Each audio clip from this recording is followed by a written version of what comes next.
A DNA sample collected in 1984 at the crime scene, they were able to match it with his DNA. Richard Ramirez. Throughout history, true crime has exposed humanity's darkest extremes. I won't come back in here again, you understand that? This trial is a joke. But some cases go beyond violence, beyond obsession, and straight into belief systems rooted in fear, symbolism, and the occult. 3 children walking down by the riverside, they found the body. In today's investigation, we're exploring serial killers whose crimes were deeply intertwined with satanic imagery, ritualistic thinking, or claims of demonic influence. Thomas Cocarellis, a member of the notorious 4-man Ripper crew, responsible for sadistic murders that terrified Chicago in the 80s. Some believed they were chosen, some believed they were guided, and others used Satanism as a justification for unspeakable acts. This is not glorification. It's an examination of how belief, trauma, and violence intersected in some of the most disturbing criminal cases ever recorded. Dionathan Celestrino, the Cross Maniac. Brazil's religious history is complex, blending deep Catholic roots with underground esoteric belief systems. It was within this shadowy spiritual crossroads that Dionathan Celestrino emerged. Uma semana foi recapturado no Paraguai.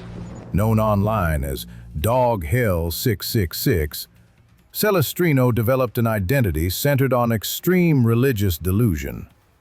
He believed his murders were divine acts, punishments delivered in God's name.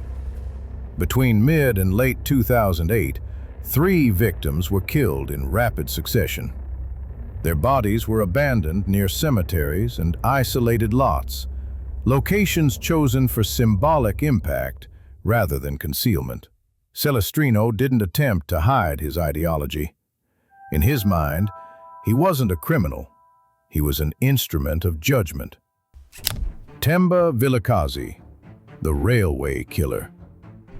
South Africa was shaken by a series of brutal murders spanning several years, eventually linked to Themba Vilakazi. The man known as Themba Vilakazi, the railway killer, left a trail of horror. Nicknamed the Railway Killer, Vilakazi's crimes were associated with extreme violence and sexual assault. During his arrest, his DNA was collected and matched to the 2005 murders. His appearance alone drew attention. Tattoos across his forehead referenced satanic numbers and imagery, branding him publicly as 666.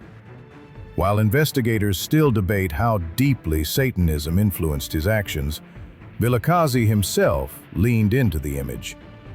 Some murders were confirmed, while others remained circumstantial but chillingly similar.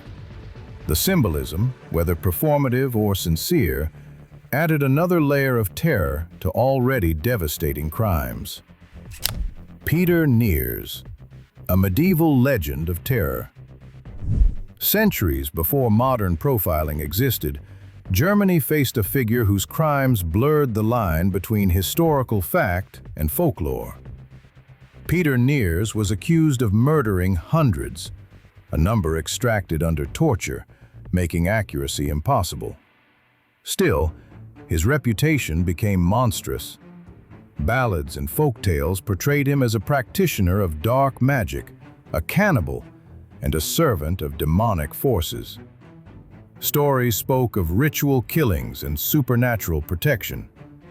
His execution was deliberately horrific, designed not just as punishment, but as a public warning. Whether occultist or opportunist, Neers became one of Europe's earliest examples of Satan-linked criminal mythology.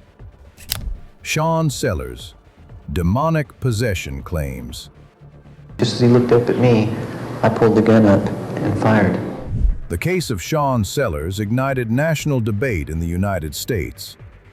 Sean's story, how that he is now... As a teenager, Sellers murdered a convenience store clerk, then later killed his own mother and stepfather. He claimed his actions were directed by a demon named Ezerate. This unfolded during the height of America's 1980s satanic panic, when fear-driven narratives dominated media and courtrooms. Early defenses even attempted to link his behavior to fantasy games and pop culture. While imprisoned, Sellers later rejected Satanism and converted to Christianity, but the legal outcome remained unchanged. His execution in 1999 marked a grim milestone in American criminal justice history. Robin Gecht and the Ripper Crew. Chicago in the early 1980s became the epicenter of a nightmare. Led by Robin Gecht, the Ripper Crew committed a series of murders involving dismemberment and ritualistic elements. Cut off the women's breasts to perform a satanic communion. I'm a monster. Prosecutors argued that certain body parts were removed for occult purposes. She was 21. Initially, he received a life sentence for her rape and murder.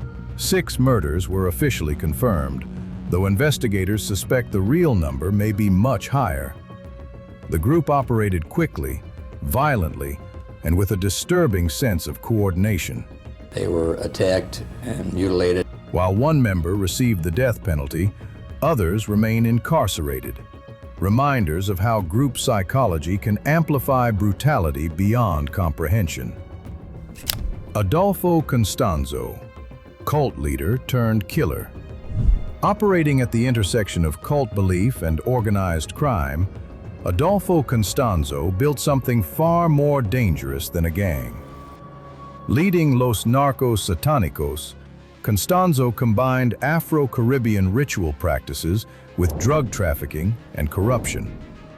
Animal sacrifices escalated into human murder, including the killing of American college student Mark Kilroy. Constanzo convinced followers that rituals granted invincibility. Ironically, that belief collapsed during a police standoff, ending with his death at the hands of his own associates. Tomás Maldonado Serra, the Satanist. Carlos cuenta por qué el hombre que ahora es conocido. In Colombia, a man known simply as the Satanist terrorized communities for over a decade.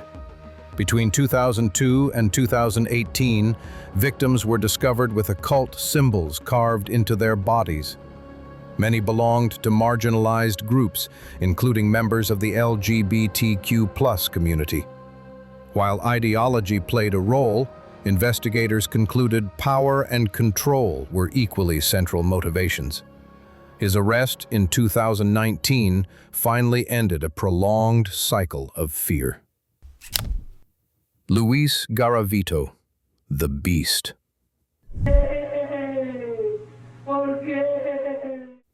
Few cases are as horrifying as Luis Garavito. Convicted of over 140 murders, Garavito operated across multiple South American countries. His crimes escalated over time, shifting from abuse to ritualistic murder. He claimed demonic influence, describing sacrifices as necessary to satisfy an internal darkness.